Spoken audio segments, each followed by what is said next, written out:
ഹൈക്കോടതിയുടെ നിരീക്ഷണത്തിൽ നടന്നിട്ടും മുഴുവൻ പ്രതികളിലേക്കും എത്തിയിട്ടില്ല. ഹൈക്കോടതി ആവർത്തിച്ച് പറയേണ്ടതായിട്ട് വന്നു.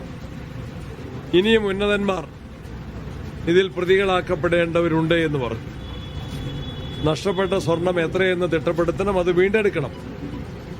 ചിലരെയൊക്കെ മന്ത്രിമാരായിരുന്നവർ, ദേവസ്വം ബോർഡിന്റെ തലപ്പത്തുണ്ടായിരുന്നവർ, അവരെയൊക്കെ ചോദ്യം ചെയ്തത് പരമരഹസ്യമായിട്ടാണ്. എന്താണ് ആ ചോദ്യം ചെയ്യലിൽ നിന്ന് വെളിവാക്കപ്പെട്ട കാര്യങ്ങൾ? ചോദ്യം ചെയ്തലിനെ മുൻ മന്ത്രി വിശേഷിപ്പിച്ചത് അഭിമുഖമെന്നാണ്. എന്നെ അവര് കണ്ട് എന്റെ നിലപാട് അന്വേഷിക്കുകയായിരുന്നു എന്നാണ് മുൻ മന്ത്രി കടകംപള്ളി തന്നെ വിശേഷിപ്പിച്ചത്.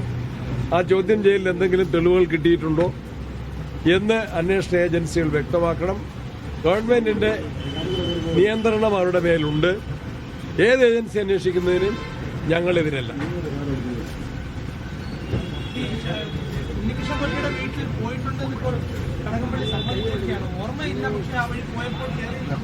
കൂടുതൽ കാര്യങ്ങൾ അദ്ദേഹം സമ്മതിക്കേണ്ടി വരും. അദ്ദേഹത്തിന് ഓർമ്മ കുറവുണ്ടെന്ന് നമുക്ക് കരുതാൻ കഴിയില്ല. ചിലതും അദ്ദേഹം മറയ്ക്കാനും ശ്രമിക്കുകയാണ്. അതിന്റെ ഭാഗമായിട്ടാണ് അത്തരത്തിലുള്ള സ്റ്റേറ്റ്മെന്റുകൾ വരുന്നത്.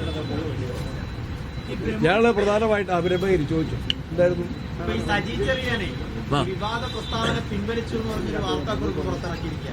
അങ്ങനെ ഒരു വാർത്താക്കുറിപ്പ് മാത്രം മതിയാവുന്നതല്ല. അദ്ദേഹത്തെ പാർട്ടി നടപടിയെടുക്കണം. അദ്ദേഹത്തിന്റെ പേരിൽ ഈ കഴിഞ്ഞ ദിവസങ്ങളിലൊക്കെ അദ്ദേഹത്തെ സംരക്ഷിക്കാനാണ്. അദ്ദേഹം കേരളത്തിന്റെ സാംസ്കാരിക മന്ത്രിയാണ്. കേരളത്തിന്റെ സാംസ്കാരിക നിലപാടുകളെയാണ് അദ്ദേഹം എതിർത്തത്. അദ്ദേഹം വർഗീയതയ്ക്ക് തീ കൊളുത്തുകയാണ് ചെയ്തത്. വർഗീയ വിദ്വേഷ പ്രസംഗം നടത്തി. നേരത്തെ ഭരണഘടനയെ അവഹേളിച്ച ഒരു മന്ത്രിയാണ്.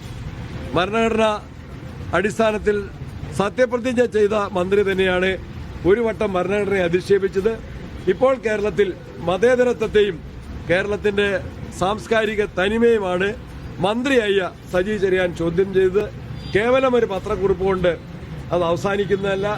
അദ്ദേഹത്തിന്റെ പേരിൽ പാർട്ടിയും ഗവൺമെന്റും നടപടി സ്വീകരിക്കണം. അദ്ദേഹത്തെ ന്യായീകരിക്കുന്ന മുഖ്യമന്ത്രിയുടെയും CPM നേതൃത്വത്തിന്റെയും നിലപാട് കേരളത്തിലെ ജനങ്ങൾ ഇഷ്ടപ്പെടുന്നില്ല.